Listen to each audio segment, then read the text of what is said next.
Residents living in St. Charles Parish are still in the rebuilding phase after Ida. Parish President Matthew Jewell joins us with an update on the efforts. And Matthew, it's been 1 month. When we talked to you right after the storm, you said nearly every structure in your parish had some sort of damage. You guys were hit by the trifecta. You had the wind, the rain and flooding, and the storm surge. Where are you today, 1 month later? Yeah, well, look, after our damage assessments done by my planning and zoning department, we came up with about 500 homes completely destroyed, 14,000 homes that had sustained major damage, and then the rest had pretty much minor damage. So my initial assessment that every structure in St. Charles Parish had some sort of damage is pretty much true. And if you don't have a structure that is damaged in St. Charles Parish, consider yourself very, very lucky because we see that just the devastation from end to end. But much like our residents, we are working on the rebuilding process for a lot of our government buildings. There's a new roof going on our courthouse that sustained a lot of damage. But I think we're in a really good place right now when it comes to recovery because we're back in our courthouse. All of our parish utilities that we are responsible for are up and running. I've been working with some of the other utilities that the parish isn't actively involved in, like Cox Communications, AT&T, Verizon, and been keeping tabs on what's going on with their restorations at this time. But for the most part, I think we're in a really good spot.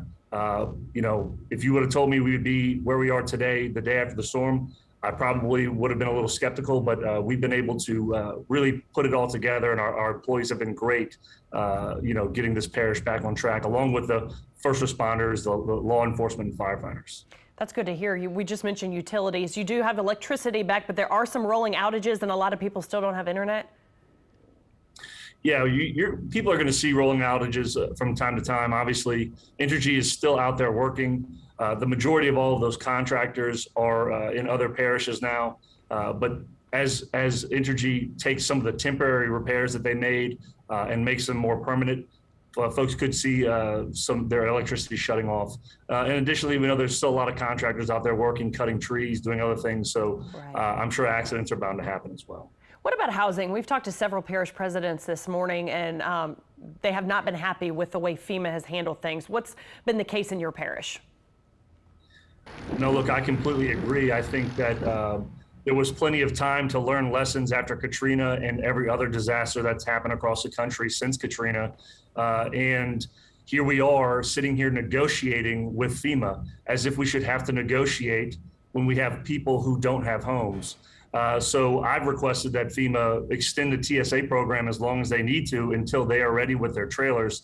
But it's gotten to the point where the state has also been negotiating with FEMA. The state is stepping up. They're saying they're going to purchase trailers and bring them in. And we've been working with the state on this. But it's really sad to see that the federal government still has all of this red tape in the way of themselves from being able to perform their jobs. So sorry to hear that. And I know you still have about 10,000 kids not in school. Yeah, look, our school system sustained a fair amount of damage on both sides of the river. So when you have all of those buildings that are damaged from, kindergarten all the way up to high schools, it's going to be tough for them to get the kids back in schools. They've released an interim plan, and I defer to our school system on any questions about that. We only have about 30 seconds left, but what's the biggest need today, 1 month later?